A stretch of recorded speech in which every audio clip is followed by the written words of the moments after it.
Avant de lancer l'épisode, j'aimerais te parler d'Artisium, mon nouveau partenaire. Artisium, c'est une coopérative belge pensée pour les freelances créatifs, que tu sois dans l'artistique, la technique, la production ou les métiers associés. Tu restes totalement autonome dans ton activité et Artisium prend en charge tout le reste. Fiscalité, comptabilité, juridique, assurance et toute la partie admin. En gros, Artisium devient ton unique intermédiaire, un cadre solide qui sécurise ton activité et allège ta charge mentale. Concrètement, ça repose sur 3 choses. Une rémunération optimisée, adaptée à ton style de vie, une gestion complète de toute la partie admin et fiscale, et une protection solide pour exercer ton activité dans un cadre sécurisé. Derrière ça, il y a une petite équipe à taille humaine, proche de ses coopérateurs et coopératrices et vraiment ancrée dans les réalités du secteur créatif. Pas de mauvaises surprises. Impôts, charges, obligations sont anticipés pour que tu puisses créer l'esprit tranquille. Leur objectif est simple, rendre ton activité professionnelle durable. Si tu veux exercer ton métier dans un cadre rassurant, entouré de personnes qui comprennent vraiment ta réalité, ça vaut la peine d'y jeter un œil. En tout cas, moi je suis trop fière qu'Artisium soutienne Compose. Toutes les infos sont sur leur site artisium.be et tu peux aussi réserver un call avec eux directement via le lien qui se trouve dans les notes. Allez, place à l'épisode. Compose, épisode 89. Ça m'allait pas d'être dans un bureau de 9h à 17h, de voir les mêmes collègues tout le temps, quand bien même ils étaient très gentils. Enfin, j'étais en mode chiant en fait, parce que je croyais que j'avais envie et besoin de stabilité. Et en fait, il y a une partie de moi qui la refuse, quoi, cette stabilité. Et ça, et je t'en parlais un petit peu hier, c'est vraiment par message. C'est vraiment le grand dilemme de ma vie, quoi. C'est de trouver une forme d'équilibre dans le déséquilibre. Je me fais chier, en fait, si je fais la même chose tous les jours et tout ça. En même temps, c'est quand même super d'avoir un CDI et de pouvoir boucler tes fins de mois sans te poser de questions, notamment. Ou alors de pas devoir te poser la question chaque jour de bon, qu'est-ce que je fais aujourd'hui, comment je me remotive à la fin de chaque projet, dans quel projet je me relance. Enfin, c'est quand même beaucoup d'énergie, mais c'est aussi je crois que je sais pas faire autrement, en fait. J'ai besoin de nouvelles choses tout le temps, j'ai besoin de découvrir, j'ai besoin de cette instabilité, même si parfois elle me fait du mal aussi, quoi.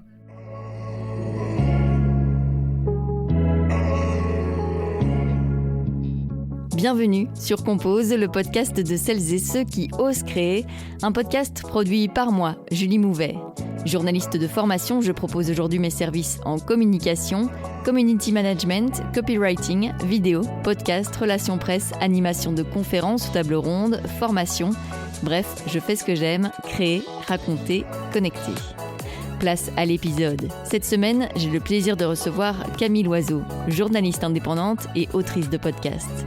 Ensemble, on a parlé du fait qu'on l'a découragée à faire des études de journalisme, de relations mère-fille, de son syndrome de la bonne élève, de sa passion pour la musique, de son premier job au Vecteur à Charleroi et de son burn-out, du chemin de Compostelle et de la rencontre qu'elle y a faite, de son master en études de genre, du fait qu'elle pensait avoir besoin de stabilité, de réseau et de connexion entre les gens, du rapport au temps, du statut d'artiste, de la précarité du métier de journaliste et de remise en question de ses choix, de son besoin de s'écouter, d'instabilité, d'amitié, de fierté. Juste avant de commencer cet épisode, je vous rappelle que vous pouvez soutenir Compose via Patreon. Je dépose juste ça là et je vous souhaite une très belle écoute.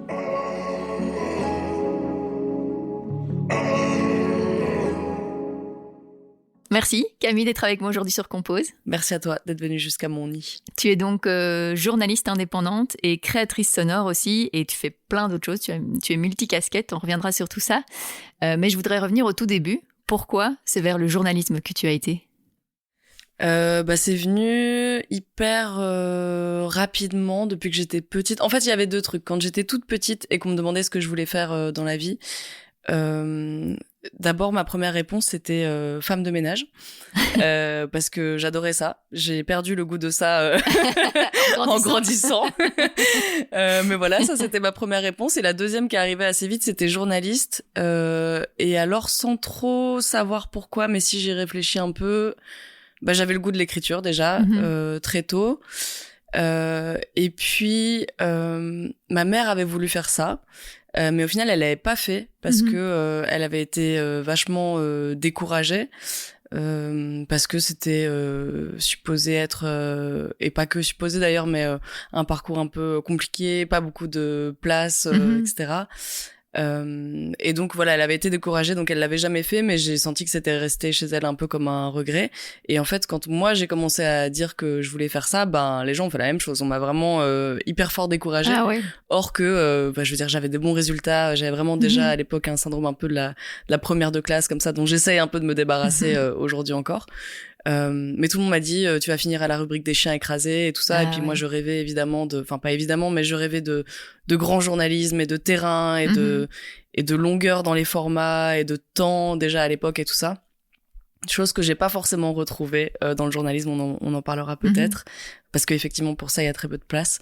Mais voilà, donc c'est venu assez vite, assez naturellement et de plein de facteurs différents quoi. Ta maman, elle a aussi essayé de te décourager ? Ouais, c'est un sujet aller deep down direct. Ouais, c'est un sujet un peu sensible, mais oui, il y a eu, comme il y a dans beaucoup malheureusement, je crois, de relations mère-fille, un rapport un peu de jalousie et de compétition et voilà, de l'amour qui a manqué à ce moment-là. D'ailleurs, du coup, petite référence, tu vas voir, j'étiole souvent mes réponses de petites références. Je sais pas si c'est parce que ça me paraît important et intéressant de venir alimenter un propos ou si c'est parce que ça me permet de dévier, tu vois, le point de voilà, de pas parler directement de moi, quoi. Toi aussi, tu vas direct deep down quand même. Ouais, à fond. Je suis en mode non, je veux pas. Puis après, je suis genre alors mes traumatismes, moi ma vie.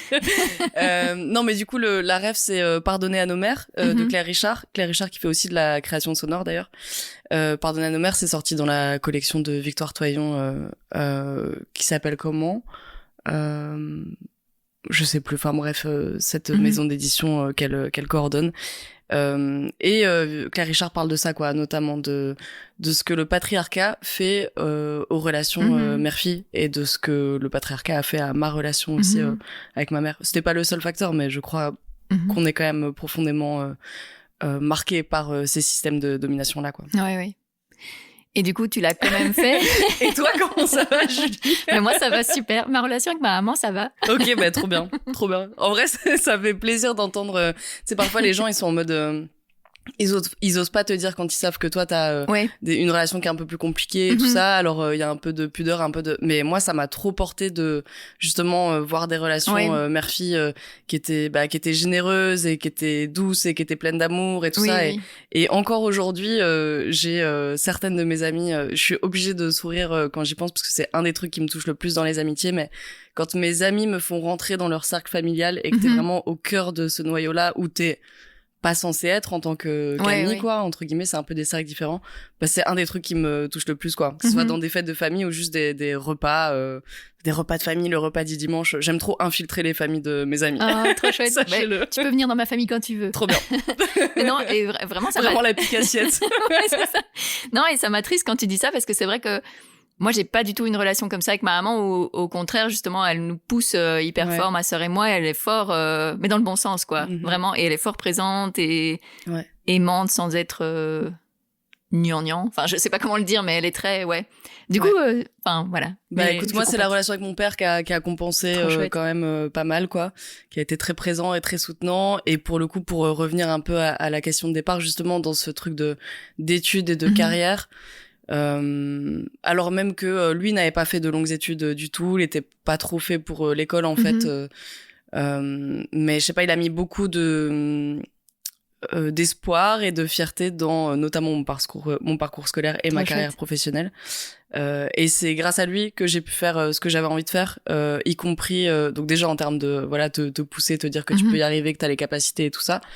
Ce que mes profs faisaient pas mal aussi parce que bon élève, je sais qu'ils le font pas avec tous malheureusement, mais aussi financièrement parce que en fait au début quand tu cherches ta carrière, j'ai pu avoir le luxe d'avoir mon père qui me payait mon appartement quand je suis venue faire mes études à Bruxelles, puisque je dois le dire, je ne suis pas bruxelloise, même si full bruxelloise maintenant, ça fait 15 ans, mais voilà, donc tes parents qui te payent un endroit où tu peux vivre, et puis même m'aider, tu vois, de temps en temps, me faire des versements et tout, parce que quand t'es journaliste indépendante au début, franchement, juste tu galères, et pas que au début. Et donc, pas que au début, oui, c'est ce que j'allais dire.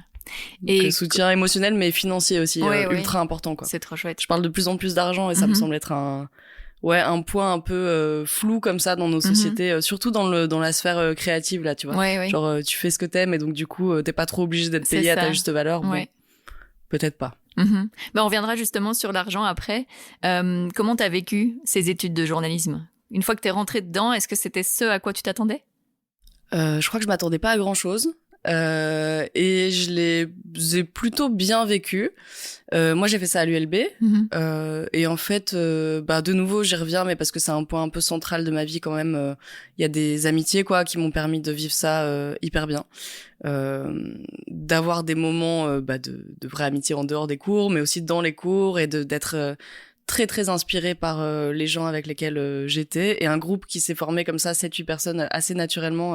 Maintenant on est tous et toutes un peu aux quatre coins du monde, là c'est un peu marrant. Il y en a qui sont encore à Bruxelles ou autour, mais pas beaucoup, et pour le coup il y a quasi personne qui fait du journalisme. C'est souvent le cas dans les groupes. Il y avait Sarah Frère quand même dans ce groupe, qui elle est vraiment restée dans le journalisme, qui est donc rédactrice en chef de chez Imagine, voilà, qui est aussi présidente de la JP, dont on parlera peut-être plus tard, mais sinon les autres font des trucs totalement différents. Et par ailleurs, moi, j'ai aussi fait des trucs totalement différents juste après le master de journalisme. J'ai pas commencé en tant que journaliste tout de suite. Mais donc, les études, cool grâce aux amis, cool grâce à certains profs. C'était quand même assez pratique et en même temps, pas que. Donc, moi, j'étais contente d'avoir de la théorie, d'avoir d'autres matières que des matières purement journalistiques. Enfin, je me suis toujours intéressée à beaucoup de choses. On avait des choses qui relevaient de la déontologie, de la philosophie, de la sociologie un peu, donc ça m'intéressait beaucoup. D'ailleurs, j'ai repris des études plus tard tellement j'aime étudier. Pas sûr que je le referai encore là après 2 masters, je suis en mode peut-être ça suffit, mais voilà. Et donc sinon c'était pratique, mais peut-être pour le côté pratique, c'était très journalisme du quotidien. Donc c'était en radio comment on fait une brève, c'était comment on fait un journal parlé ou un reportage, tu sais, news quoi, en fait, c'était très news et quotidien. Quand comme je te le disais, moi j'étais plus en mode j'avais envie de long format et j'avais bon voilà. Mais en fait, y a pas beaucoup de ça dans le journalisme francophone en Belgique, donc on nous prépare, je crois, à ce qui existe encore plus ou moins sur le marché du travail, et encore. Voilà, mais c'était cool, je me suis amusée, j'ai fait 2 ans, c'était très bien. Oui, peut-être qu'à ce moment-là, il n'y avait pas encore le collectif Kiosque avec justement tous ces médias indépendants, avec Wilfried, avec Médor, enfin, Imagine existait déjà, mais du coup, c'est peut-être pas ça qu'on vous présentait non plus. En fait, on nous le présentait un peu, mais on nous le présentait un peu comme des ovnis médiatiques, ce qu'ils étaient en fait aussi. C'est vrai que Wilfried n'existait pas, Médor, je suis plus sûre. Faudrait savoir quel âge ils ont, et je ne suis pas sûre. Mais donc on nous les présentait un peu comme des ovnis, en mode oui, il y a quelques illuminés qui ont réussi à faire ça, et tant mieux pour eux. Mais bon, ça existe pas trop dans la réalité. Et en fait, dans les étudiants et étudiantes, il y avait beaucoup de gens qui voulaient faire ça. Genre, il y avait beaucoup de gens qui sont arrivés avec des idéaux, et quand ils ont été confrontés à la réalité de ce que pouvait être le journalisme quotidien, c'est-à-dire aussi un journalisme pas que, hein, mais là je fais un peu des généralités, enfin, mais quand même majoritairement de bureau aussi, tu vois. Alors que je crois que tout le monde fantasmait, en tout cas moi très fort, le rapport au terrain et au temps. Mais donc voilà. Et non, il y avait quand même, il y avait moyen de faire. Je me rappelle, on avait fait un MOOC, donc la contraction Book Magazine, donc ça c'était cool. Et puis moi, pour mon mémoire de fin d'études, on m'avait quand même laissé la liberté de faire un fanzine, une nouvelle contraction, donc fan et magazine cette fois-ci. Après, je me rappelle que je traitais des sujets qui intéressaient pas grand monde, quoi. Enfin, comment dire, moi je parlais beaucoup de musique à l'époque déjà, qui est vraiment un de mes sujets de prédilection, couplé à plein d'autres, mais voilà. Je suis en mode moi je vais faire un fanzine sur les labels indépendants en Belgique francophone. Et puis à un moment il y avait ce truc de mais je voudrais faire un parallèle entre Bruxelles et Manchester. J'avais un peu cette obsession de Manchester, de l'Hacienda, de voilà, toute cette vague là. Puis les gens étaient un peu en mode genre ok, mais enfin tu vois, je sentais déjà à l'époque qu'il y avait des sujets journalistiques qui étaient plus mis en valeur que d'autres, ce qui est ok, mais du coup on me laissait un peu faire mon truc dans mon coin en mode oui, elle veut faire ses trucs de enfin, je sais pas trop de quoi d'ailleurs, mais voilà, de cultureuse quoi, tu vois. Oui, c'est ça, oui. Bon. Et du coup, quand t'es sortie, tu disais, t'as pas été dans le journalisme, ton premier job, c'était pas journaliste ? Non, mon premier job, et ça j'en parle avec pas mal d'émotions aussi, parce que c'est un job qui m'a marqué pour toute une série de raisons, mais c'était au Vecteur à Charleroi. Ouais. Et donc j'étais alors sur le papier, j'étais chargée de communication et relations presse. Ce qui est un peu l'hérésie, hein, quand tu es journaliste de formation et que tu te retrouves chargé de com. Bon, là, il y a un truc tu sais, il y a une scission très nette entre com et journalisme, et pour de très très bonnes raisons, et qui doit persister d'ailleurs. Mais bon, voilà, c'était un peu, t'as pas réussi avec journaliste, tu vas être chargé de com. Enfin, il y avait bon. Mais en fait, c'était pas ça qui s'est passé, c'est que moi, déjà à l'époque, à côté de mes études de journalisme, je sortais énormément dans les concerts. Mais vraiment, en fait, j'étais 6 fois par semaine dans les concerts. J'allais tout voir. Trop bien. Ouais, c'était vraiment une période, je m'en rappelle, enfin, c'était trop cool. J'étais fatiguée. Mais ça m'arrivait de faire plusieurs concerts sur la même soirée et tout. Et j'avais débarqué à Bruxelles il y a pas si longtemps. Du coup, ça faisait 3 ans, quoi. J'avais fait 1 an à Glasgow avant, mais sinon, je venais un peu d'une petite ville de province. Enfin, genre du nord-est de la France. Bon, voilà. Sans vouloir stigmatiser la région, mais c'était quand même pas Bruxelles en termes culturels, quoi. Et puis il y avait quelques salles un peu cool. Mais bon, voilà, moi je suis arrivée ici, Bruxelles, offre culturelle démentielle, notamment musique, concert, et donc tout le temps dans les concerts. Beaucoup toute seule d'ailleurs, j'avais aucun souci à genre, comme je connaissais pas grand monde, il y avait des groupes que je voulais voir, j'étais en mode, j'y vais solo, et voilà. Et donc j'ai commencé à rencontrer des gens dans les publics des concerts et tout, connaître beaucoup de groupes locaux. J'avais cette attache à cette scène locale aussi très fort. Genre pourquoi telle scène musicale se développe dans tel territoire. Ça m'a toujours beaucoup intéressé.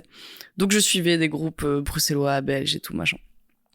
Et donc comme j'étais dans ce milieu-là, quand le Vecteur, j'y reviens, a sorti son offre d'emploi, le Vecteur à l'époque programmait quand même pas mal de rock alternatif, post-rock, voilà, des musiques à des publics un peu niches, mais qui moi me plaisaient beaucoup. Et donc en fait j'ai plein de gens de mes contacts, de mes nouveaux contacts, qui m'ont envoyé l'offre en disant je pense que tu serais hyper bien là-bas, quoi, tu vois. Et moi j'y croyais pas trop, mais je je vais aller voir, en fait. J'étais jamais allée au Vecteur, je savais pas ce que c'était et tout. Je me rappelle être rentrée dans le lieu et m'a dit en fait je vais bosser là, enfin en toute modestie. Je veux dire, j'étais pas prise, mais en tout cas, j'étais en mode, je sens que je pourrais vraiment me sentir très très bien ici. Je pense que ça a été réciproque aussi avec l'équipe, quoi. Il y a eu un vrai coup de cœur. Ils m'ont fait confiance parce que je touchais rien en com, quoi. Mais j'avais envie, j'étais passionnée, j'avais quelques skills quand même. Et puis je me suis retrouvée à faire beaucoup plus que de la com parce qu'on était 3. Petite équipe pour gérer un lieu qui faisait des concerts, mais aussi des expos, du ciné, un bar et tout. Et donc on commençait le matin à répondre à des mails au bureau, et puis après on cherchait qui allait être l'artiste en résidence, donc on lisait des dossiers. Puis on allait encadrer un atelier de médiation. Puis après, il était l'heure où le public arrivait, on ouvrait les portes, et puis moi je me mettais derrière le bar et je servais des bières et puis machin. Et le dernier train était à 22h22 pour entrer à Bruxelles, et évidemment l'événement n'était pas fini, et donc très souvent je dormais dans l'appart qui était au-dessus du Vecteur. Et donc j'ai passé 2 ans et demi de ma vie au Vecteur, vraiment H24, en tout cas très très souvent, et c'était hyper joyeux comme période, mais vraiment très très joyeux. J'adorais mes collègues et tout, mais par contre je me suis vraiment pas écoutée, quoi. Et c'était, je pense, le truc du premier boulot aussi, un truc de personnalité, hein. On dit les gens qui font des burn-out, c'est des gens qui sont très investis. Je pense que je suis surinvestie dans beaucoup de choses. Donc j'ai fait un burn-out, premier boulot, burn-out. Et donc voilà, cette période-là, j'en garde des souvenirs hyper heureux, mais aussi des leçons un peu de à un moment, même dans le travail, même si t'es passionné, il faut t'écouter, quoi. Surtout quand t'es super jeune. Voilà, donc grosse digression pour dire que j'ai bossé, du coup, pas que au Vecteur, après à l'atelier 210 aussi, des choses comme ça, mais donc pendant 8 ans, je crois, au total, dans des lieux culturels ou pour des festivals, ou voilà, vraiment dans de l'organisation d'événements, de l'accompagnement d'artistes et tout ça, de la communication, mais pas que. Et après, je suis devenue journaliste. Et comment tu t'es sortie de ton burn-out, justement? Enfin, est-ce que déjà t'avais conscience à l'époque que c'était un burn-out? Et comment ça s'est passé pour toi? J'avais pas trop conscience que c'était un burn-out, pas au début en tout cas. En fait, j'en ai eu conscience assez tard, en fait, quand je me suis arrêtée de travailler, parce que je pense que j'étais en burn-out quand même pas mal longtemps avant. Mais comme on était 3 et c'est aussi ça, t'es avec une équipe que t'adores et tout, tu sens que tout le monde se donne à 200%, ça te pousse encore plus loin. Ouais. Et aussi par soutien pour les autres, parce que t'es en mode, bah déjà on est 3, s'ils sont 2, enfin ça va pas aller, bon, bref. Et en fait j'ai perdu beaucoup de poids à ce moment-là. Mais j'ai perdu genre 10 kilos. Et mon corps a l'habitude de faire le yo-yo, mais là quand même c'était beaucoup et tout le monde me le disait. Ah ouais. Mais tout le monde me le disait en mode méga compliment. Ah. Bah évidemment, je suis une femme en fait. Ouais, félicitations, tu as maigri. Voilà, et donc tout le monde était en mode ah mais ça te va trop bien et tout, nanana. Et donc ça te fait pas réaliser que tu vas pas bien, t'es en mode bah super en fait, je perds du poids, les gens sont contents, moi mon cerveau il est matrixé aux injonctions de beauté, donc je suis contente aussi. Tout ça en étant féministe par ailleurs, donc voilà, pleine de contradictions évidemment, mais donc voilà, c'est plus les autres qui ont commencé à le voir. Et puis mes potes aussi. Mes potes qui me disaient ah mais on te voit plus. Bah, j'étais plus jamais à Bruxelles. On te voit plus. Ah t'as l'air fatiguée. Ah j'annulais beaucoup de trucs en dernière minute. Enfin voilà. Et puis bah juste mon corps lâchait les trucs les uns après les autres. Je tombais malade à répétition. J'ai eu un problème au cervical et tout. Bon bref. Je suis partie en disant je vais vraiment m'arrêter de bosser. Bah, mon médecin m'avait mis en arrêt et tout. En fait, je suis même pas partie du boulot. J'ai arrêté de bosser au Vecteur parce que j'avais un contrat Rosetta et que j'étais arrivée à 26 ans et qu'après 26 ans, tu peux plus avoir le contrat Rosetta, qui est une aide premier emploi et tout ça.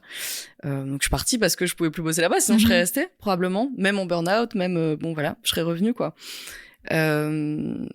Ouais. Et donc après, j'avais dit quand même que je voulais plus trop bosser dans des lieux culturels, aussi parce que je trouvais qu'il y avait très peu de distinction entre vie perso et vie pro, ce qui a des avantages mais aussi beaucoup d'inconvénients.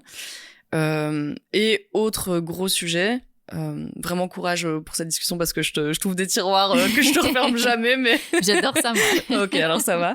Je commençais à me questionner, mais c'est un truc qui s'est après développé beaucoup plus tard dans ma vie, mais je me questionnais sur le rapport aux consommations et aux addictions. Et quand je parle de conso, je parle d'alcool là en l'occurrence. Et je commençais déjà à me questionner sur le fait d'avoir un bar sur mon lieu de travail. Et avoir un bar quand ça t'aide aussi à tenir tes journées quand elles font je sais pas combien d'heures et que tu dis non mais là je décompresse, non mais là je tiens, non mais là, et puis tu rentres dans un cercle et tout ça. Et du coup ouais voilà, ça m'a pas empêché de rebosser dans un lieu culturel qui était l'atelier 210 après, mais je suis restée beaucoup moins longtemps à l'atelier 210 parce que c'était un peu je crois que c'était mon dernier step quoi. J'étais en mode j'adore ce milieu, j'ai pas envie de le quitter. L'atelier 210 c'était aussi un lieu incroyable qui faisait des choses incroyables et encore aujourd'hui d'ailleurs ils sont sur une très belle voie de continuer à faire grandir ce lieu. Les équipes étaient incroyables, enfin j'avais tout le temps de super bonnes raisons pour rester, donc je restais. Et puis à un moment j'ai quitté l'atelier 210 parce que toutes ces réflexions arrivaient quand même à maturité dans ma tête. Et donc là pour faire le vrai switch de culture au journalisme, je suis partie faire Saint-Jacques-de-Compostelle. Vraiment la bigote. Non, pas du tout. Non, je l'ai pas fait pour des raisons religieuses, mais il y a plein de gens qui le font pour des raisons aussi spirituelles, ou de parcours de vie, ou de ça, je m'en suis rendu compte en le faisant. Et puis c'était un moment où tout correspondait un peu dans ma vie. Je venais de me faire opérer des cervicales parce que j'avais une hernie discale. Voilà, mon corps me disait va te faire foutre, pardon pour les termes. Semi-burnout encore un peu latent, rupture amoureuse d'une relation qui me faisait pas que du bien.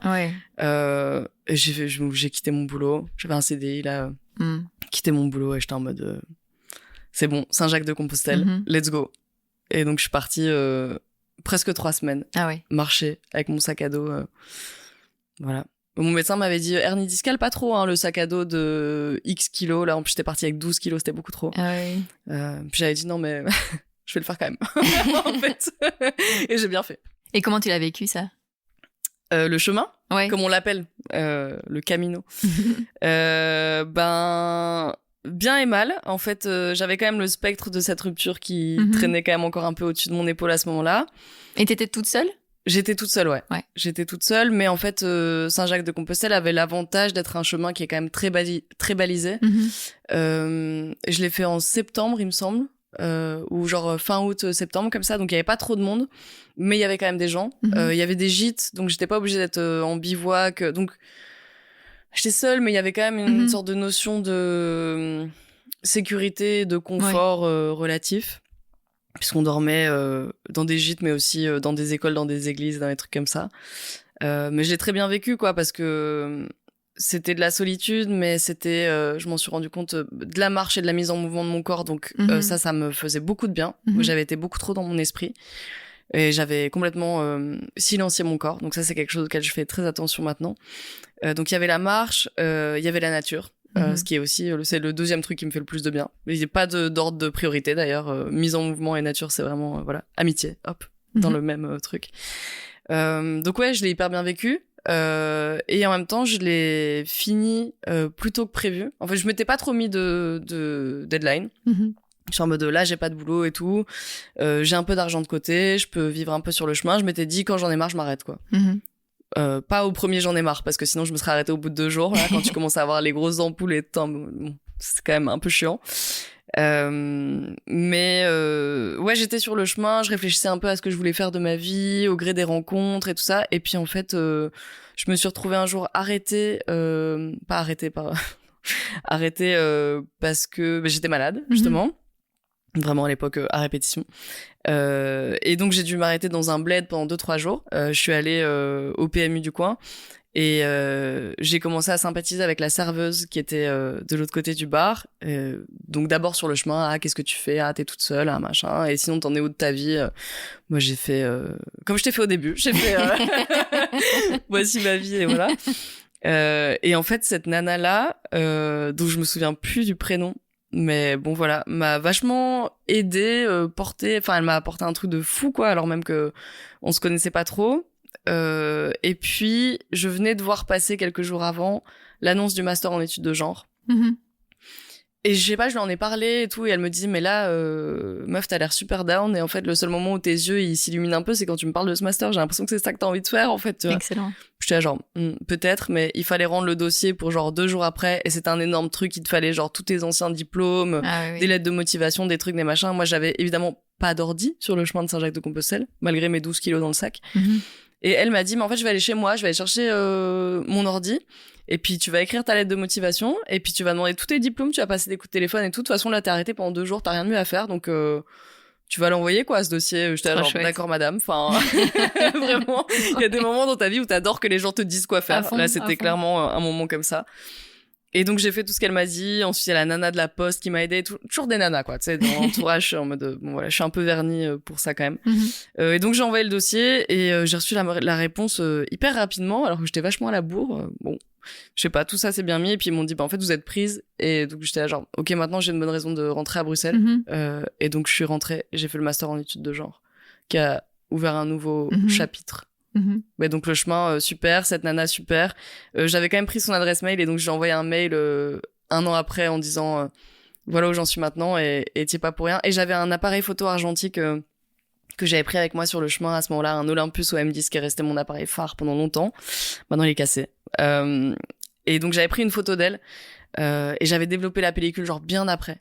Et j'étais retombée sur cette photo d'elle qui doit être quelque part là dans des cartons encore. Et donc je l'avais envoyée. Ça avec le mail et tout, une petite version numérique de la photo et puis juste chouette de lui dire qu'elle avait fait une différence, quoi, vu qu'elle en soit consciente. Ouais, c'est trop chouette de lui dire. Ouais, ça m'arrive d'envoyer des mails comme ça enflammés à des gens qui paraissent un peu anodins mais en fait le sont pas du tout, quoi, ont un impact sur ton parcours de vie, tu vois. Blablabla, hein, vraiment c'est c'est pour ça qu'on est là. God damn. Et les études de genre, ça consiste en quoi exactement? Qu'est-ce que tu apprends vraiment, enfin on s'en doute, mais qu'est-ce que tu apprends en études de genre? Alors déjà, c'était assez récent quand moi j'ai fait le master, qui est donc un master complémentaire. Je crois que c'était la 2e année du master. Et je crois aussi que je l'avais fait parce que j'avais vu une vidéo de Florence Hénault, il me semble, à l'époque. Encore une femme inspirante, journaliste. Et donc, elle avait dit qu'elle avait des intuitions sur tout ce qui était féminisme, égalité homme-femme et tout ça. Enfin, je sais pas si égalité c'est vraiment le bon terme, mais bon, soit, vous avez compris. Et que de faire le master, ça lui avait permis de... Elle était en mode, je voulais combattre mais il me manquait les gants. Et donc, du coup, le master lui avait donné les gants de boxe pour, en plus, la métaphore avec la boxe, j'avais fait de la boxe, j'adorais, c'était super. Mais donc, c'est vraiment ça. C'est genre, t'as des intuitions, t'as des vécus, t'as envie de te battre, mais il te manque des outils théoriques, quoi. Et donc, ça te donne ça. Et aussi, vu que c'était un master interuniversitaire, il y avait des gens qui arrivaient dans ce master, principalement des femmes, on va pas se le cacher. Je crois qu'il y avait deux hommes, il me semble. Ouais, c'est pas étonnant. Sur quand même bien une soixantaine d'inscrites, du coup. Oui, comme c'était un master interuniversitaire, il y avait quelques étudiants et étudiantes qui sortaient juste de leur premier master. Mais il y avait surtout beaucoup de gens qui, comme moi, avaient déjà eu une première partie de carrière professionnelle dans plein de domaines différents et qui faisaient ce master pour soit se réorienter, soit ajouter une corde à leur arc, soit parce que ça les intéressait, soit voilà. Et donc je me suis retrouvée dans ce master avec des cultureuses, des journalistes, mais aussi des médecins, des architectes, des enseignantes, enfin voilà, plein de monde qui venait de plein de domaines différents. Et en fait, j'ai autant appris des élèves, des étudiants et étudiantes que des profs, quoi. Ouais. Vraiment. Et puis aussi, tu refais un master quand t'as... moi, je sais plus quel âge j'avais, du coup, plus de 25 ans, quoi. Ouais, largement plus, d'ailleurs.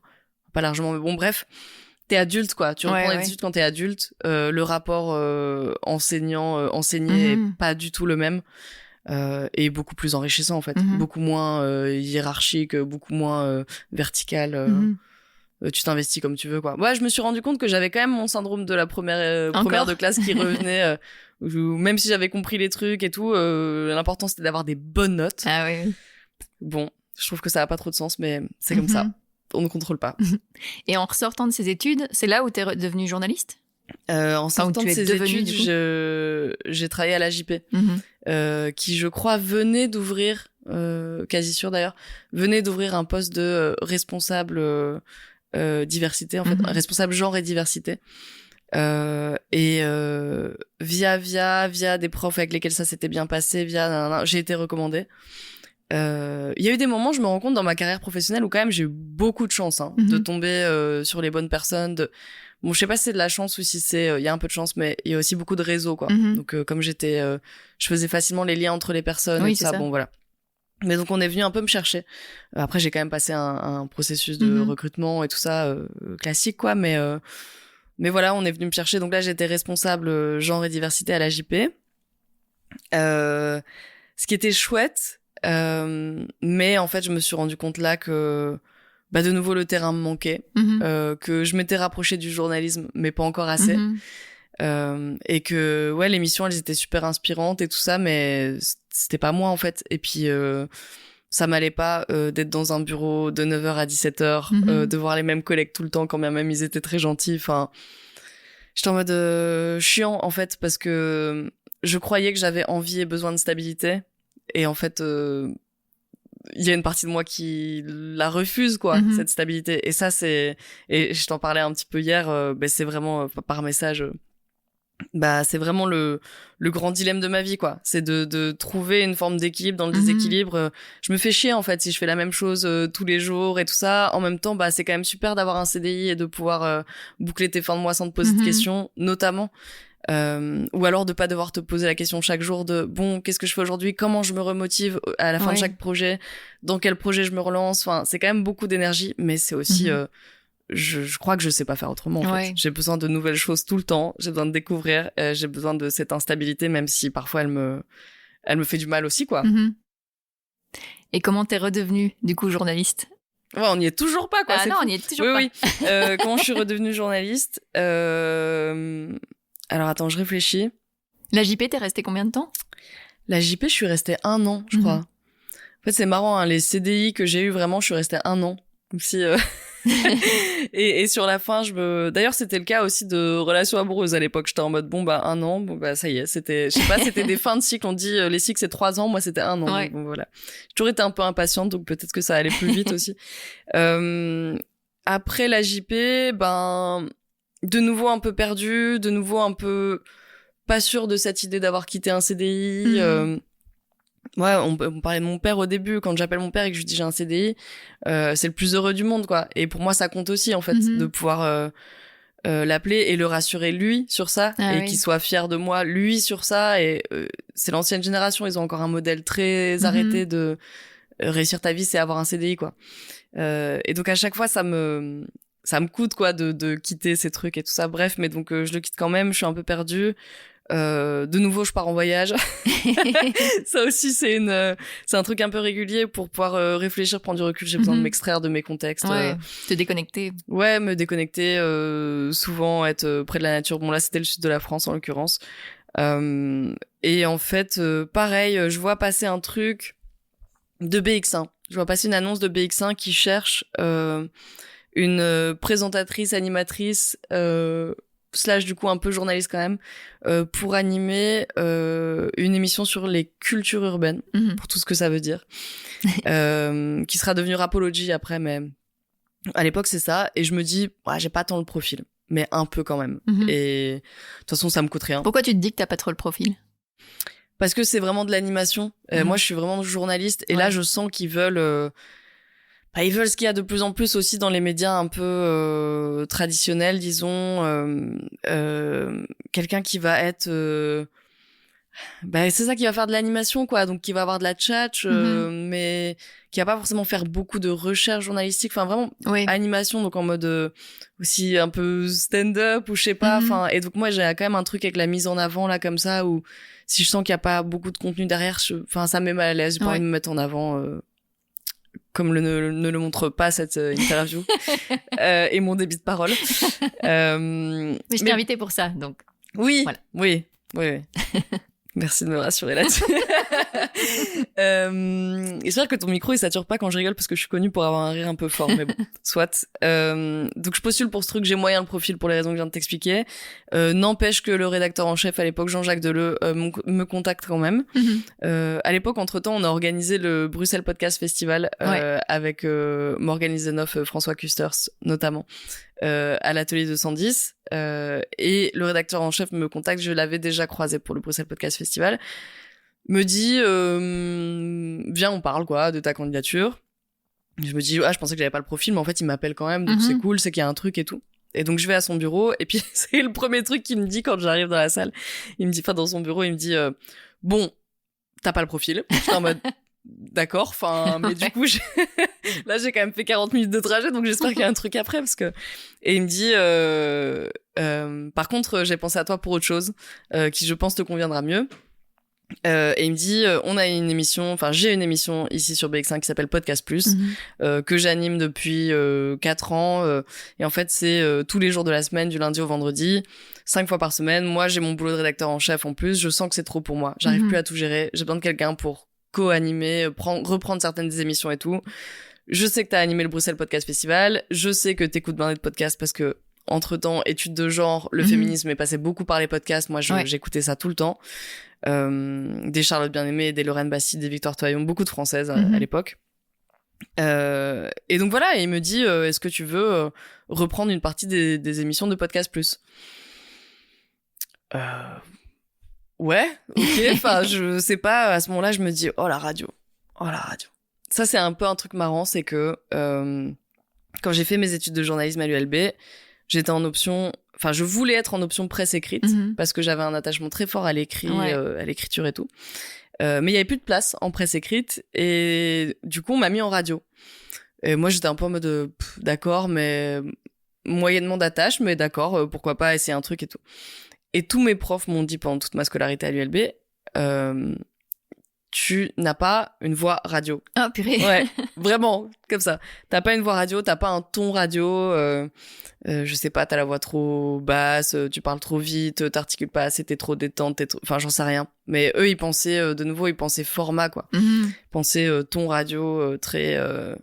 Victoire Toyon a fait d'ailleurs une création sonore là-dessus qui s'appelle Mental FM, je crois. J'ai pas entendu ça. Ouais, où elle reprend la voix dans sa tête, et puis non, c'est pas ça, le Mental FM c'est très bien aussi, mais elle a fait une autre une autre création sonore qui s'appelle Hélas c'est le drame. C'est vraiment dans ses tout premiers trucs qu'elle a fait. Et en gros, c'est une création où elle utilise ce faux ton journalistique là qui est tout sauf naturel avec des pauses, des trucs. Et maintenant, enfin bref, j'arrive pas du tout à le faire. Je suis nulle pour ça et pour les accents. Voilà, petit fun fact.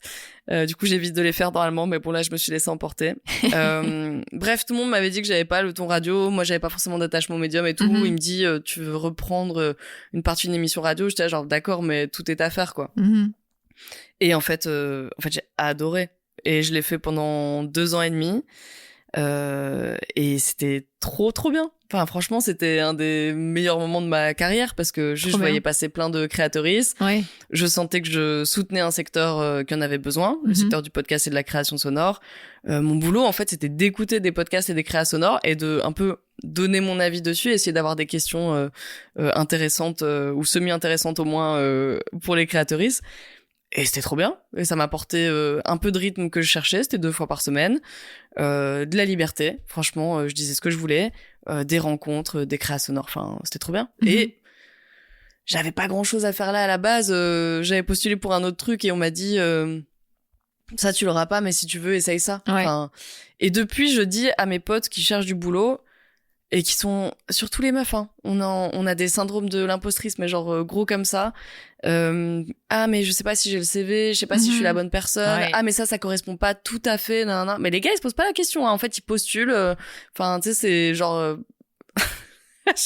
J'allais dire un truc horrible. Non mais bon bref, même s'ils sont pas très compétents, ils postulent quand même. Et donc moi je suis en mode, en fait c'est quoi postule parce que même si t'as pas le truc là, bah peut-être tu vas viser juste à côté et ça va quand même tomber bien quoi. C'est beaucoup de hasard et beaucoup oser et voilà, le podcast de ceux qui osent. De celles et ceux qui osent. Mais c'est magnifique. Voilà. Et c'est vraiment ça, c'est Podcast Plus qui a fait ton amour du son, qui a créé ton amour du son. Qui a créé mon amour de la radio. De la radio live. Parce que le live a quand même un truc que je trouve trop chouette, que j'adore. Là, par exemple, c'est un faux live. Et bah oui, il y a des hésitations, il y a des moments où tu vas dire quelque chose et en fait non. Il y a beaucoup plus de spontanéité que si on avait évidemment monté le truc ou préparé à fond. Et ça, j'aime trop, quoi. J'aime trop la spontanéité, j'aime trop la simplicité, j'aime l'immédiat. J'aime les podcasts aussi et les rediffusions en podcast, mais j'aime le fait de se brancher à un moment sur c'est à l'ancienne, hein, mais de se brancher sur une station de radio et de se dire, là, il se passe ça maintenant. Il y a aussi d'autres gens qui écoutent ça en même temps que moi et j'aime l'adresse à quelqu'un. Tu l'as aussi dans le podcast, mais à la radio, tu sens vraiment, tu parles dans un micro, de l'autre côté, il y a des auditoristes qui t'entendent. C'est quand même c'est une dinguerie, je trouve. Ça a vraiment fait mon amour de la radio. Et en plus, j'étais en self-op, comme on appelle ça. En self-opérateur. Et donc, je gérais les boutons, les micros, les niveaux et tout. Et j'ai toujours eu une petite appétence pour les trucs techniques aussi. Ben voilà, installer ton setup et tout, gérer tes volumes de micro, le montage, j'adore ça. Je suis une énorme geek du montage. Je peux rester pendant hyper longtemps à juste monter des trucs. Et donc voilà, j'avais le direct, l'animation, la rencontre, la technique, c'était trop bien. Donc amour de la radio live que j'essaye de conserver maintenant avec quelques projets. C'est le cas d'ailleurs, c'est cool. Trop bien. Et puis amour du son, bah ça c'était un peu avant et je continue à le faire. L'amour du son, il vient de la musique hein, à la base. Hein, tu vois, je parlais de musique, bon ça c'était. Et puis après amour de la voix, amour des gens. Et les podcasts, c'est venu avec le féminisme. Et puis avec Podcast Plus, impossible à dire le titre de cette émission. Je l'ai animé pendant 2 ans et demi, j'ai dû buter dessus une fois sur 2 à chaque fois. Mais j'ai aiguisé mon oreille, quoi. J'ai pu vraiment m'entraîner à l'écoute, à une écoute hyper active où t'es pas en train de cuisiner en même temps ou de conduire ou de voilà. J'avais un casque et j'étais face à mon ordi, j'étais en mode ok, qu'est-ce que cette personne a essayé de me dire par le son? Et luxe total que je prends plus trop ce temps d'ailleurs maintenant et ça me manque et j'aimerais bien recommencer. Voilà. Et pas de fin à cette phrase apparemment. C'est pas grave, on n'a pas besoin de fin. Voilà. Et tu parlais du réseau tout à l'heure, ça aussi ça a permis sûrement d'agrandir ton réseau parce que tu as rencontré toute une communauté quoi de podcasteurs et podcastrices. Ouais, et puis il y avait aussi ce truc de parfois en Belgique, il y a la scission un peu entre création sonore radiophonique et podcast. Là, j'avais envie d'inviter tout le monde, donc des artistes un peu plus perchés qui vont faire du field recording ou d'autres trucs, et puis des gens qui vont être dans une démarche presque entrepreneuriale avec du podcast conversationnel ou même promotionnel parfois s'il y avait quand même une valeur ajoutée en termes de contenu. Donc ça brassait assez large. J'ai rencontré tous ces gens et puis je pense que ces gens étaient vraiment heureux d'avoir cette plateforme qui était la seule qui existait. Enfin, il y a Par Oui Dire sur la première qui va diffuser et parfois faire entendre quelques créateuristes, mais c'est minime en fait l'espace médiatique qui était accordé. Et puis là, on avait une demi-heure, ce qui est genre, ça reste court, mais tendre le micro à quelqu'un pendant une demi-heure. Je mettais des extraits, mais j'essayais de mettre pas beaucoup d'extraits pour justement avoir plus de paroles des gens. Je sentais que les gens adoraient ça, donc ça m'a permis de rencontrer plein de gens. Et il y a des gens qui sont devenus des amis aussi suite à ça. Il y a des gens que j'ai invités plusieurs fois. C'était trop bien. Trop chouette. J'aimerais trop recommencer, mais après BX1 a décidé de virer un bon nombre de personnes. Et donc cette émission a disparu en même temps. Oui, on reviendra sur les problèmes du monde médiatique pour l'instant, mais comme tu le disais, en fait, le podcast, c'est pas encore un média qui est très valorisé non plus. Enfin, on en parle de plus en plus aujourd'hui, mais clairement, t'offrais une plateforme de visibilité qui était dingue parce que, en fait, c'est dur en tant que podcast de se faire connaître, quoi. Ouais. Un peu comme le Bruxelles Podcast Festival avec ce que vous faisiez aussi. Ouais. C'est vrai que je me suis rendu compte que ça, c'était le point commun quand même. Quand il y a des choses que j'aime, j'ai envie de les pousser, quoi. J'ai envie de les faire connaître. Il y a un truc de prescriptrice, non pas de bon goût, puisque la notion de goût est mais de juste pouvoir conseiller, accompagner avec mon réseau. J'adore connecter les gens entre eux. Là maintenant, je deviens de plus en plus nulle en prénom, donc ça devient plus compliqué de faire se connecter les gens entre eux. Je suis un peu en mode présentez-vous. Enfin, c'est extrêmement gênant d'ailleurs ces situations. Si des gens m'écoutent et se reconnaissent, je suis vraiment désolée pour ça. Mais j'aime connecter les gens, j'aime créer l'émulation, j'aime créer le réseau. Et effectivement, le podcast est un secteur qu'on a super fort besoin, quoi. Qu'on a encore plus besoin maintenant, peut-être qu'avant. Puis des podcasts, t'en as fait aussi toi-même. Ouais. Comment ça se passe en fait ? Souvent, c'est des projets un peu plus collectifs aussi, ou alors des appels à projets auxquels tu réponds. Comment ça se passe, les podcasts que tu as proposés ? Alors cette transition-là, elle était difficile à faire parce que moi j'ai toujours été j'aime bien quand les gens parlent de leur boulot, c'est un peu plus difficile de parler du mien. La question de l'écriture, en jeu, pas en jeu et tout, je la tâtonne encore, quoi.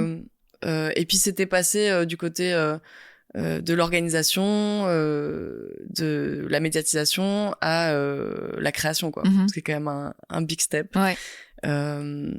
Encore aujourd'hui, là, à l'heure actuelle, j'ai un statut d'artiste. Je n'arrive pas à me revendiquer en tant qu'artiste. Or, si, en fait, je l'ai eu en tant que réalisatrice, j'allais dire réalisatrice sonore, créatrice sonore, autrice, je le suis, mais en fait, même quand je le vois écrit dans une bio, l'autrice de tel truc, je suis en mode, qui ça? Donc le pas, il était pas facile. De nouveau, la première série sonore, c'était un hasard total. Les gens vont se dire, mais cette meuf n'a pas de talent, en fait. Genre, vraiment, elle est juste au bon endroit, au bon moment. Il y a un peu de ça, je dois le dire. J'étais chez Ikea. Comme ça, on a tout le contexte. Voilà. J'étais chez Ikea avec ma meilleure amie qui venait de se séparer de son copain, avec laquelle elle était en appartement, et qui, du coup, avait besoin de remeubler l'appartement. Pourquoi je dis ça ? Parce qu'il y a toujours un truc d'amitié, de quand est-ce que t'es là pour tes amis, quoi. C'est cool d'être là pour tes amis pour aller boire des verres à la terrasse du quartier. C'est vraiment très cool d'être là pour tes amis quand il faut refaire l'ameublement d'un appart chez Ikea ou aller à un dîner de famille un dimanche après-midi, tu vois. Bon, voilà. Donc j'étais avec elle. Elle reçoit un appel. Je sais même pas si on peut la citer. Bref, elle se reconnaîtra. Et beaucoup d'autres gens la reconnaîtront. Elle reçoit un appel de Binge Audio. Wow. Ouais, déjà. La queen, quoi, pas tu mal. vois. Et puis, je l'entends dire, ah oui, mais moi, c'est pas trop mon truc. Enfin, c'est un peu mon domaine, mais pas trop. Mais en fait, je connais quelqu'un qui serait vraiment super pertinente et compétente pour faire ça. Mais non, justement, cette queen est beaucoup plus intelligente que ça. Et donc, il faut pas non plus que ça fasse passe-plat de, ah bah, elle est à côté de moi, ça tombe bien. Enfin, je vais vous la passer. Non, c'est pas ça. Mais moi, je l'entends dire, je connais quelqu'un qui, qui a sillonné toutes les salles de Belgique, qui va à 1000 concerts, qui par ailleurs connaît très bien le son et la créa sonore, qui a co-organisé le BPF. Bref, elle fait mon CV, quoi. Et puis elle dit, je pense que elle serait pertinente pour le faire. Si vous voulez, je vous envoie son contact. Bon, puis elle raccroche, quoi. Puis moi, je suis en mode, c'est quoi en fait? C'est quoi le délire? Moi, à ce moment-là, je sais pas que c'est Binge Audio qui vient d'appeler non plus.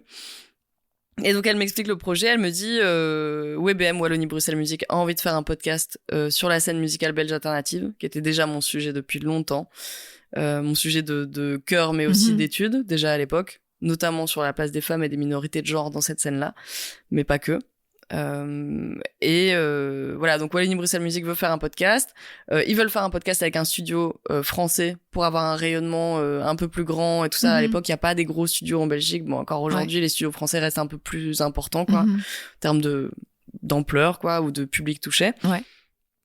Et donc, ils cherchent une journaliste pour faire ça. Du coup, j'ai envoyé ton contact. Et puis, Binge me dit, il faut qu'on rende un dossier, il faut qu'on rende un projet et tout ça, parce qu'il y aura plusieurs projets, et puis ensuite, peut-être on sera sélectionné, peut-être pas, on sait pas. Et donc, on fait ça ensemble, quoi. Et on est pris. Et donc, c'est mon premier podcast. Alors là... Trop bien. Là, ouais, c'est très cool.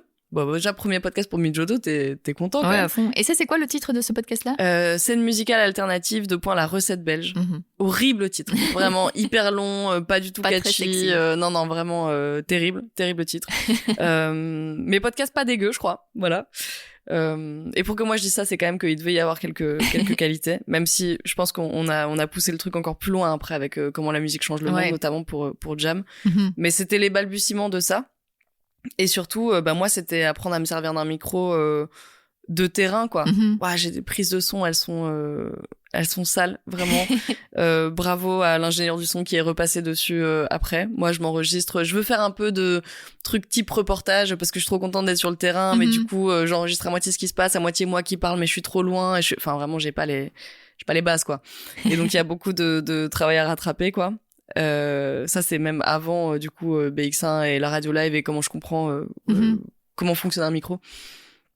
Mais donc voilà, on a fait ça et donc j'ai eu la chance de travailler avec Binge Audio qui était donc mais à distance, hein, eux sont à Paris, moi je suis à Bruxelles, donc je suis quand même bien solo pour toute une partie du travail et donc j'ai le temps de paniquer, pas savoir quoi faire, me poser 1000 questions, prendre du retard, énormément de retard.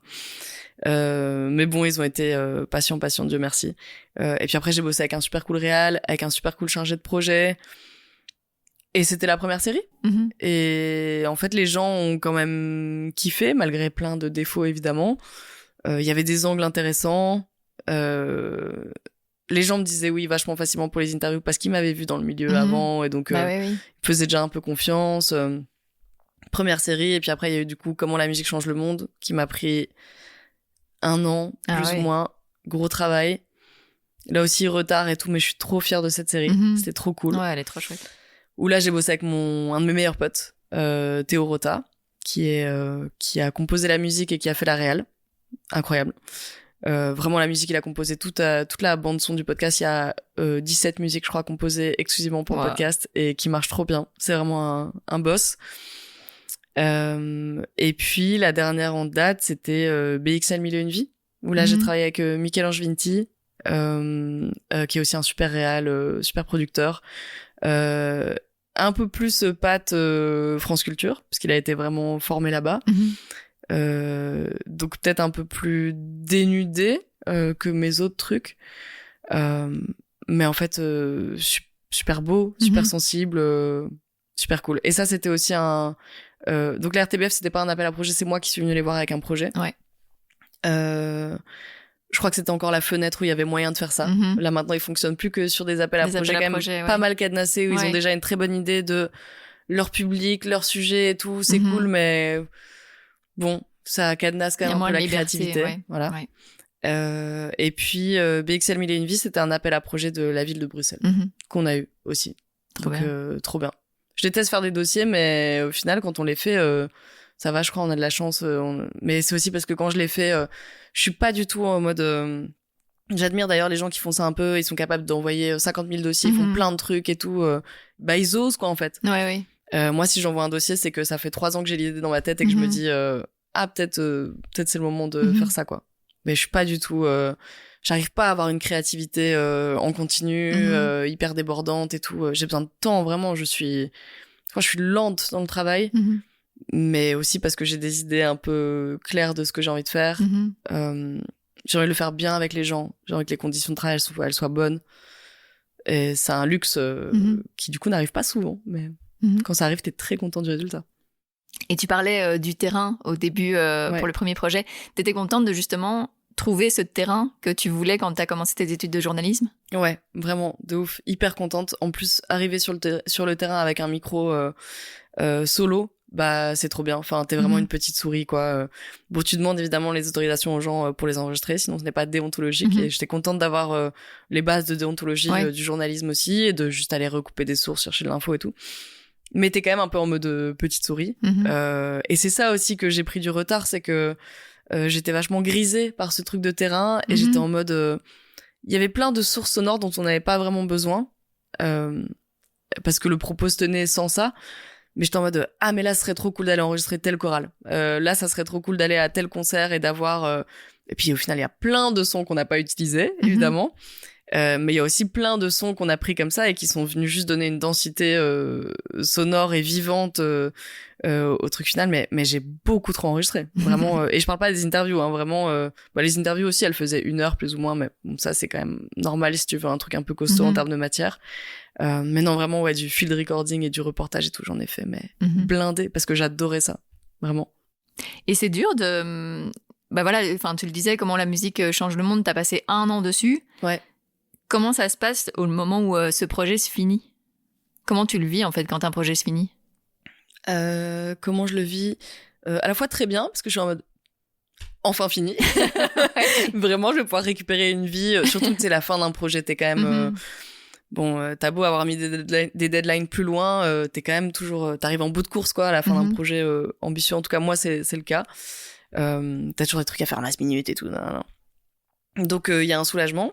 Il y a une fierté, il y a une impatience de pouvoir le faire écouter partout, même si moi je fais quand même beaucoup écouter avant la fin, quoi. J'aime bien avoir des retours de personnes aux oreilles aiguisées pour pouvoir faire un peu des changements et tout.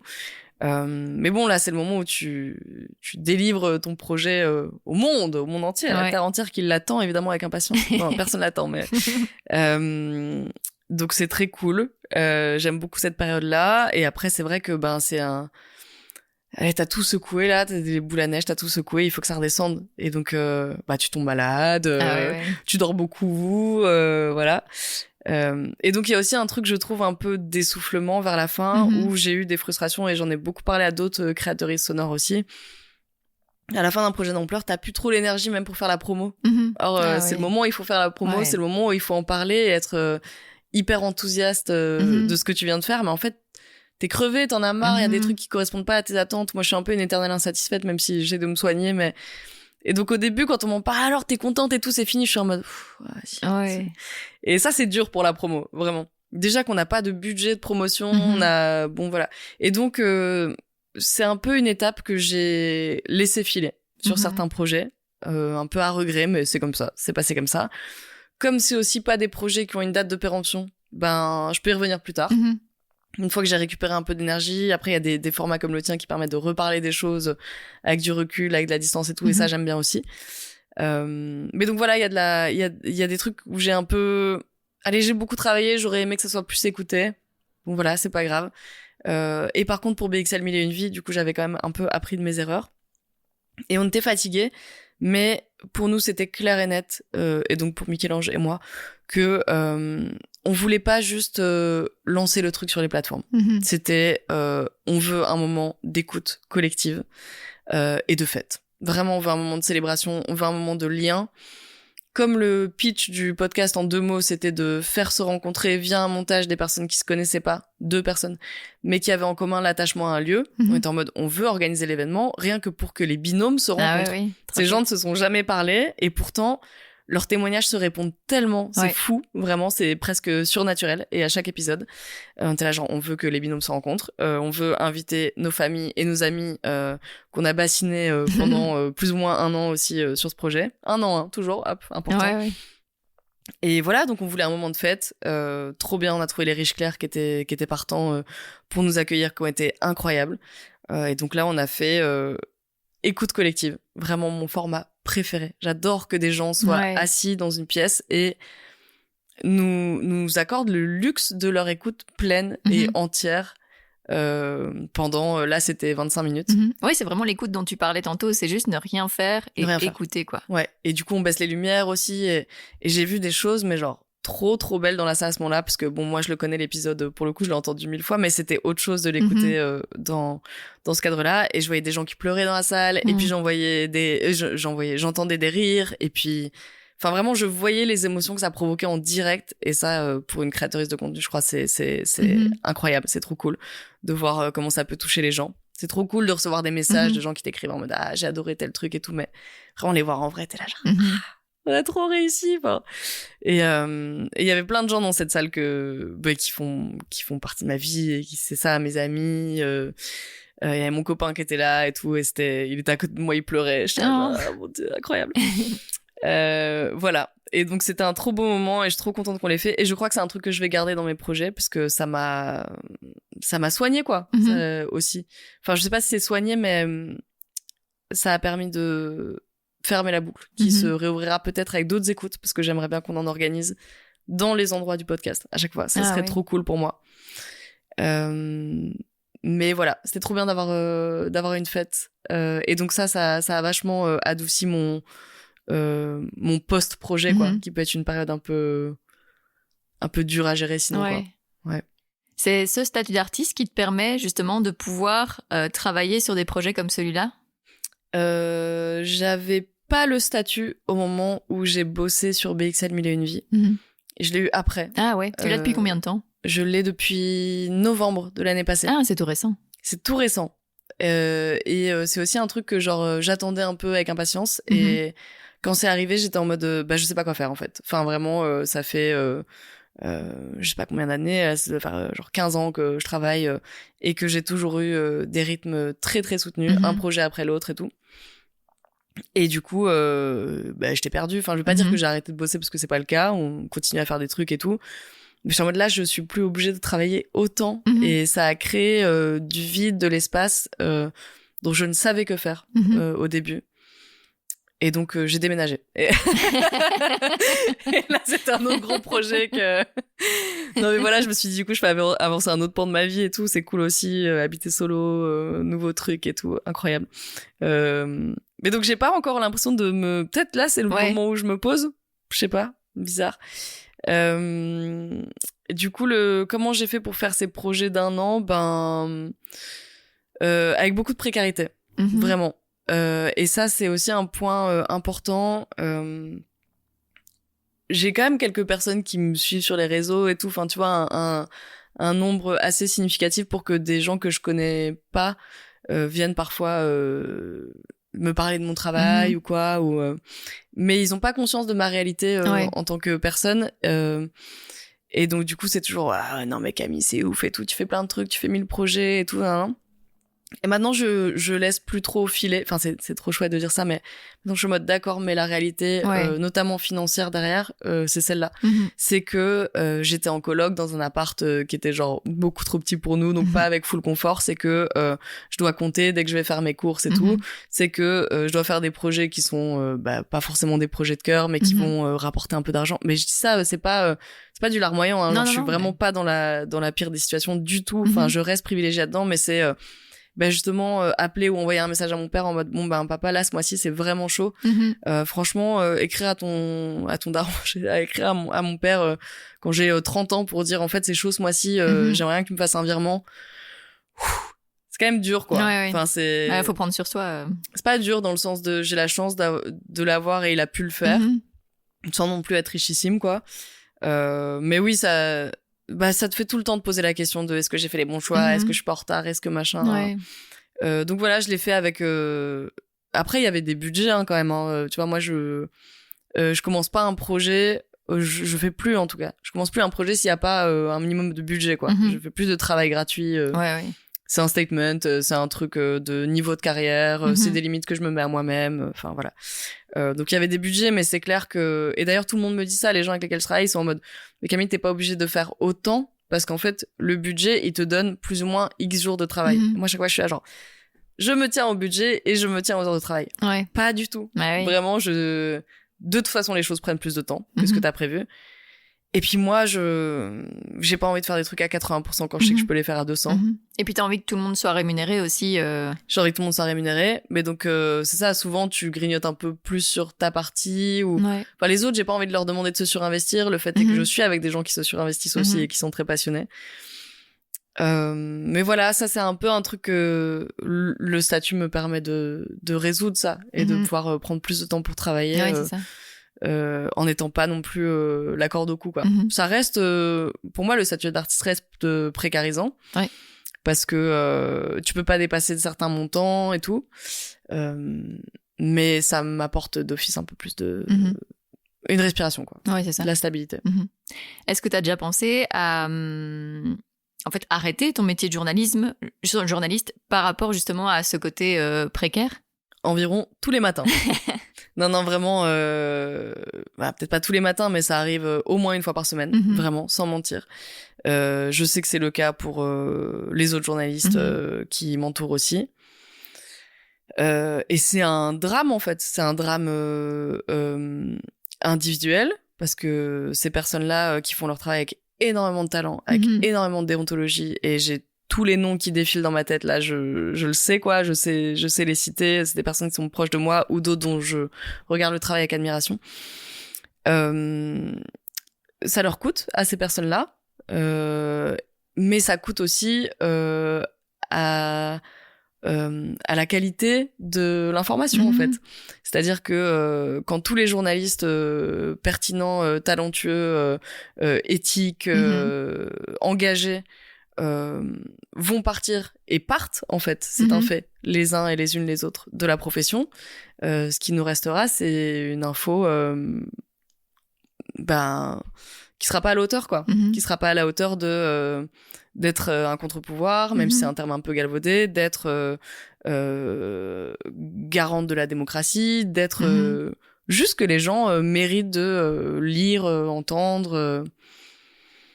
Voilà, donc ça c'est un truc que j'arrive pas à résoudre, quoi. Et il y a des gens qui se battent pour ça. Il y a la JP qui se bat pour ça, on en parlait tout à l'heure, donc l'association des journalistes professionnels. Il y a une idée de peut-être, et ça serait super de pouvoir étendre d'une certaine manière le statut d'artiste à un statut de journaliste indépendant aussi. Ah ouais. Vraiment, j'appuie sur l'indépendance. C'est hyper important d'avoir des journalistes indépendants qui ne sont pas liés à des médias, à des hiérarchies, tout ça. C'est eux qui sortent, pour moi, les enquêtes et les reportages et l'information la plus pertinente et la plus indépendante, quoi. Mais il faut mieux les traiter, quoi. Vraiment, sinon ils vont partir. Et ils partent, en fait, tous. Donc, moi, je compte plus le nombre de discussions que j'ai eues avec mes amis proches là-dessus, le nombre de personnes qui se posent la question d'aller prendre d'autres boulots. J'ai pas la solution. Si ce n'est financer mieux la presse. Donc, quand je dis presse, c'est pas que écrite. L'information indépendante, quoi. C'est là que réside... Mais j'ai pas l'impression qu'on aille vers ça politiquement. Non, pas trop. Ouais. Et on le voit en plus, même au-delà des journalistes indépendants, la presse indépendante vit pas très bien pour l'instant. On voit qu'Imagine Demain Le Monde qui a dû faire une grande campagne pour renouveler un peu son nombre d'abonnés. Enfin, comment est-ce qu'on communique aussi au public que cette presse est importante, quoi? Ouais. Ils l'ont très bien fait. Je trouve qu'ils ont très bien communiqué ça à leur public. J'ai l'impression que ça a bien marché, effectivement, cette campagne. Après, c'est toujours la question de jusqu'à quand. Il y a tous les médias indépendants, je pense, sans exception, qui ont à un moment fait une campagne de donc de crowdfunding ou autre. Là, on a besoin de vous, là, au secours, là, machin. Mais bon, si les gens nous sortent de l'eau et c'est pas contre les gens que je dis ça, mais si à chaque fois on arrive juste à sortir de l'eau quand on est en train de couler et puis que progressivement on ressombre. Et puis que c'est que ça, ça nous fatigue aussi. Un crowdfunding, ça marche peut-être une fois, mais si tu commences à en faire tous les 5 ans, quel est le sens? Enfin, c'est pas une solution. C'est une solution à court terme, mais il faut penser d'autres modèles. la presse indépendante est en danger et pourtant elle est hyper précieuse. Et oui, les gens doivent comprendre que l'information a un coût. Ça, je pense que c'est important. Mais on peut aussi comprendre, en tout cas moi je peux aussi comprendre que ça ne fasse pas partie des priorités de tous d'aller se payer une info de qualité quand il y a une info gratuite par ailleurs à côté. Donc c'est pour ça que pour moi ça repose vraiment sur des aides de l'État, en fait. C'est l'État qui devrait aider plus, subsidier plus cette information-là. Des gens qui galèrent déjà à aller remplir leur caddie et tout, ouais, peut-être ils ont pas d'argent à mettre dans un abonnement, ou peut-être aussi qu'ils ont pas cette éducation ou sensibilisation à une info de qualité à un prix. Enfin, je sais pas trop, en fait, mais parce que l'État c'est pareil, après ça va être comme la culture, en fait on est perfusé au subside, mais donc du coup ça veut dire qu'on a aussi un peu les pieds et les mains liés et que de plus en plus il y a des trucs un peu de censure qui arrivent ou des idéologies qui essayent de rentrer dans des domaines qui devraient être un peu plus préservés, enfin, ou justement pas préservés mais plus de contre-pouvoir. Je sais pas c'est quoi la solution, je l'ai pas, j'aimerais. Pour revenir à toi... Super, j'adore. Ouais, oui. Non. On est là pour parler de toi, finalement. Comment t'organises ton temps, en fait, entre le métier de journaliste, la création sonore, la modération de tables rondes et de conférences, d'événements. Ça ressemble à quoi, ta vie, en fait, au quotidien? Alors, comment j'organise mon temps? Mal. Vraiment assez mal. Je ne suis pas une personne de planning, alors que je fais quand même effectivement beaucoup de choses et dans beaucoup de domaines différents, et que j'ai envie de garder aussi une vie privée, justement des amitiés, des choses comme ça. Donc c'est un casse-tête. Je rêverais d'être cette personne qui sait faire des plannings, mais le fait est que quand je fais des plannings, oui, parfois je les tiens, mais très vite je suis en mode j'ai pas envie qu'on me dise quoi faire. Enfin, tu vois, et en fait, même si c'est moi qui ai écrit le planning, je suis là genre, peut-être la Camille d'il y a 2 jours, elle aurait voulu que je fasse ça aujourd'hui, mais la Camille d'aujourd'hui n'a pas du tout envie. Donc c'est de la négociation constante avec moi-même. Voilà, et donc il y a pas de... Mais ça, je l'adore, hein. Enfin, il y a pas de... Le lundi, je fais ça, le mardi, je fais ça. Le seul truc que j'ai vraiment appris, là ces dernières années, c'est que il faut que j'arrête de demander à mon cerveau de switcher sur 1000 projets dans la même journée, parce que ça m'épuise vraiment très rapidement. T'as besoin d'être focus sur une chose? Non, j'adore justement avoir plusieurs choses, mais pas 5 dans la même journée, tu vois. Donc en fait maintenant je me dis je fais un truc le matin, un truc l'après-midi. En termes de projet, tu vois. Après, sur le projet, il peut y avoir des tâches différentes et c'est très divers, varié et tout ça. Et puis, je travaille pas tous les matins ou tous les après-midi. Parfois, j'ai juste envie d'aller marcher dans le parc ou de faire autre chose, quoi, tu vois. Puis parfois, par contre, j'ai envie de bosser un week-end et je vais le faire. Et bon, voilà, j'aime pouvoir être indépendante, mais j'ai appris que je devais arrêter de switcher parce qu'on a déjà des trucs d'attention... je vais rien apprendre, hein, mais réseaux sociaux, tous les contenus les plus rapides les uns que les autres et tout. Moi, il faut que je donne un peu d'air à mon cerveau, quoi, tu vois. Et je m'en suis rendu compte parce que, oui, je sentais que je m'épuisais, mais je sentais aussi que je m'épuisais dans les relations avec les gens. Et que j'étais à des moments, je pense pas méchante, mais plus aussi cool que ce que j'aurais aimé être, quoi. Ou plus aussi à l'écoute, ou plus aussi... et puis j'étais là, en fait, les gens, ils sont pour rien. Hein, si moi, j'ai surchargé mon agenda ou que j'arrive pas à gérer mon planning, peut-être je suis pas obligée de m'énerver sur les gens. Enfin bon, voilà. Et donc, quand j'ai senti que je perdais un peu d'empathie et d'intelligence émotionnelle, ce qui reste assez important quand même pour moi, je suis en mode, non, mais là, faut que ça change. Mais je retombe dans mes tares régulièrement. Donc, mais donc... une ébauche de planning qui change plus ou moins chaque jour. Mais t'as l'impression d'avoir trouvé un modèle, entre guillemets, qui te correspond. Enfin, t'as l'impression de savoir t'écouter, enfin, d'apprendre à t'écouter plus. Et tu vois, ne pas tomber dans les travers, comme pour ton boulot au Vecteur, par exemple. Par période. Je ne suis pas une personne de stabilité. Je suis malheureusement pas, et j'aimerais une personne de rythme. En fait, j'ai vraiment des phases, quoi. Donc, j'ai des phases très up en termes de boulot, où je peux m'enfermer, ne faire que bosser, machin. J'ai des phases qui sont plus calmes, c'est le cas maintenant, mais donc du coup, je pousse le curseur amitié, et voilà. Et ma psy me dit ça, ma psy me dit que, bon, déjà d'arrêter d'essayer d'être quelqu'un que je suis pas, donc très organisé, voilà, pas moi, bon. Tant pis, c'est comme ça. Tu peux trouver un peu des outils et tout, mais bon, si tu vas vraiment contre ta nature à chaque fois que ça te demande trop d'énergie, bon, ben peut-être c'est pas ça, t'as d'autres qualités, c'est très bien. Elle me parle de jarre, tu vois, et puis elle me dit, bah tout ne peut pas être au max tout le temps. Moi, j'essayais de faire ça, quoi. Ouais. Être une super amie, être une super copine, et puis d'être hyper forte dans mon boulot, et puis d'être, bon, voilà. Et juste le fait de m'expliquer ce truc de jarre là fait que même sans avoir de planning très défini, j'arrive quand même à peu près à m'écouter et à me dire tu peux pas tout faire à 200% et il y a un temps pour tout, et voilà.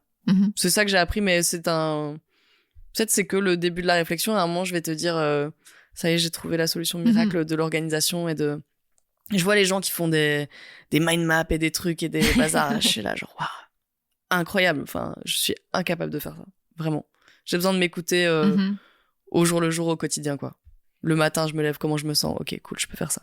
Et tu penses pas que justement c'est une force de savoir faire ça, parce que il y a plein de gens qui sont vraiment juste dans un métro boulot dodo et qui en fait bah il faut le faire, je le fais, mais ne s'écoutent pas, quoi. Tout est force et faiblesse, et tout a ses avantages et ses inconvénients. Moi j'ai été très souvent frustrée c'est ça que je te parle de ma psy là. D'ailleurs, que tout le monde aille en thérapie si ce n'est pas déjà fait. Je crois que maintenant c'est une take que tout le monde a intégrée, mais quand même je le redis, ça m'a sauvé la vie, genre vraiment littéralement. J'ai l'impression que donc ça fait combien de temps maintenant que je fais une thérapie? Ça va faire 8 ans, un truc comme ça. Ouais, je commence vraiment à apprendre des trucs et tout là. Beaucoup. J'ai passé toutes les premières années à essayer de me battre contre qui j'étais, quoi. Je suis trop sensible, je suis trop ci, je suis trop ça, je suis pas assez ça, je suis ouais, j'ai perdu une énergie folle là-dedans, et je trouve ça triste en fait aussi de m'être tellement battue contre moi-même, du coup d'avoir une estime de moi qui était au plus bas et tout. Donc là maintenant je suis en mode je sais pas si c'est des choses qui sont innées ou pas, non, je pense qu'on est construit par ce qu'on a vécu, nos entourages et tout. N'empêche que je crois savoir être qui je suis beaucoup plus aujourd'hui qu'avant. Et je suis dans une démarche d'acceptation, d'arrêter d'essayer de me faire rentrer dans un moule, et de me dire ok, mon moule c'est ça, comment je fais autour alors pour que ça rentre à peu près correctement, et si ça déborde à des endroits c'est pas grave, quoi. Une métaphore pâte à modeler, donc. Après les différents contenants. Ouais, écoute, je crois que en thérapie, en tout cas, je fonctionne par image. Ouais. C'est ça qui marche. Une image qui a longtemps été là, et qui, j'imagine que tous les psys l'utilisent, mais j'en sais rien en fait, parce que je vais voir la même depuis le début, quoi. C'est en mode, est-ce qu'elle va écouter ça? Bien sûr. C'est l'image du petit juge, quoi. Vraiment, moi, je faisais un truc constamment. J'avais un petit juge sur mon épaule pour me dire, t'aurais pas dû faire ça comme ça, ou non, c'est pas ça, ou machin. Mais en fait, il avait jamais la solution, quoi. C'était en mode, c'était pas comme ça. Je disais, bah, c'est comment alors? Bah, en tout cas, c'est pas comme ça. Mais peu importe le chemin que je choisissais. Donc, bon. Le petit juge est en train de s'en aller petit à petit, là, tu vois, pour être remplacé par une magnifique boule à facettes. On adore. Mais ouais. Les images, c'est bien. En son, les images, ça marche très bien. Je crois que c'est un des trucs de ma démarche sonore, c'est de pouvoir essayer de donner à voir par le son. Quand tu vois un peu le chemin parcouru, et en plus qu'on a un peu retracé là maintenant, mais en gros résumé, et la personne que tu es aujourd'hui, t'es fière de ce que t'as accompli? Je suis grave fière. Vraiment, je suis hyper fière. Et c'est un peu émouvant de le dire, mais ouais, trop fière de... Bah, après, il y a évidemment des trucs à... Je sais pas, c'est corriger, à adapter. C'est ça le terme qui me porte beaucoup en ce moment, c'est ce terme d'adaptabilité. Yes, attends, je la refais. Le terme qui me porte beaucoup en ce moment, c'est le terme d'adaptabilité. C'est pas un terme facile à dire. Mais en fait, la vie t'envoie vraiment des claques et des bonheurs, mais en tout cas, c'est pas un long fleuve tranquille, et tu peux pas te dire à un moment j'ai trouvé la solution et maintenant. Donc c'est pour ça que même répondre à cette question-là, t'es là genre peut-être aujourd'hui ça va et clairement j'ai fait un chemin de ouf, mais je peux pas m'arrêter, quoi, parce que si je reste la personne que je suis maintenant, mais avec tous les trucs que je vais vivre, bah ça va pas aller. Donc comment s'adapter au mieux tout le temps, c'est vraiment ça, genre be water. C'est ça le terme. Oh là là, on dirait un podcast de ça y est, Startup Nation, en plus ça part en anglais et tout, mais non, mais genre sois comme l'eau, quoi, vraiment c'est toujours ce truc de nature aussi et de voilà, mais il faut épouser, adopter les mouvements de la vie tout en étant capable de s'y opposer quand on n'est pas d'accord. C'est pas genre il faut se laisser emmener partout et être d'accord avec tout. Vraiment, ouais, adaptabilité. En essayant de garder aussi autour de soi des piliers forts qui vont être l'estime de soi, la confiance en soi, mais aussi les amitiés, vraiment très forts. Voilà, donc fière mais c'est pas fini quoi. Fière mais vigilante, ouais. Genre je reste sur mes gardes quoi. Trop bien. On arrive tout doucement à la fin de l'épisode. Ouais. Et du coup, je vais te poser... non, pas en mode... J'avoue que c'est un peu stressant quand même, la position. Mais après, tu fais ça très bien. Et donc, c'est cool d'être vraiment dans une discussion et tout. Je suis étonnée de pouvoir être aussi à l'aise. Mais j'avoue, il y a quand même 2 énormes écrans. Oui. Je vais te poser du coup la question signature de Compose. Okay. Qu'est-ce que tu aimerais oser faire et que tu n'as pas encore fait? C'est là, je dois réfléchir un peu. Qu'est-ce que j'aimerais oser faire et que je n'ai pas encore fait? Qu'est-ce que j'aimerais oser faire et que je n'ai pas encore fait? Peut-être que ça va être deep et pas forcément lié à la créativité, notamment. Mais peut-être que j'aimerais relier les points plus entre justement ces différentes versions de moi que j'ai pu être. C'est pas des personnes différentes, mais j'ai quand même eu un énorme truc de... Donc je le disais un peu au tout début. Moi, je viens du nord-est de la France. D'une famille classe moyenne plutôt basse et dans une famille où il n'y avait pas forcément de rapport très fort à la culture, à l'art et tout ça. Et donc j'ai fait un vrai parcours de transfuge de classe, pas économique mais culturel. Et ça m'a demandé à un moment, inconsciemment, mais de faire une vraie rupture et une vraie scission avec mon milieu d'origine, même géographiquement, tu vois, je me suis déplacée ici, bon, c'est pas super loin, mais voilà, et puis j'ai recréé des racines très fortes, Bruxelles c'est la maison, voilà la personne que je suis aujourd'hui, j'en suis fière et tout, parce qu'il y avait des choses douloureuses dans mon passé avant, et là maintenant, je crois que j'aimerais vraiment, et vraiment ça fait la boucle totale et complète avec le tout début, mais j'ai pas envie de renier complètement qui j'étais, enfin voilà, donc j'aimerais pouvoir aussi revenir à ça avec pas de la culpabilité, pas de faux semblants, juste relier les points quoi, faire la boucle, se dire que tout fait partie de moi et que je suis pas obligée de faire rupture et scission nette avec tout ce qu'il y a eu avant aussi quoi. Voilà, deep. Trop chouette. Merci beaucoup. Merci à toi.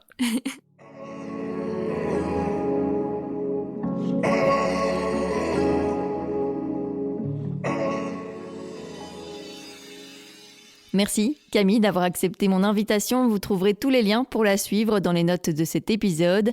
J'espère qu'il vous a plu. Alors si c'est le cas, n'hésitez pas à me le faire savoir en laissant commentaires et étoiles sur la plateforme que vous êtes en train d'utiliser pour écouter et à vous abonner à Compose sur tous les réseaux sociaux. Merci aussi de partager le podcast autour de vous. Et puis si vous voulez m'aider à développer ce projet, n'hésitez pas à le soutenir financièrement via Patreon. Compose est un podcast réalisé entièrement par moi, Julie Mouvet. Le générique a été produit par le talentueux Alès. On se retrouve très bientôt pour un nouvel épisode.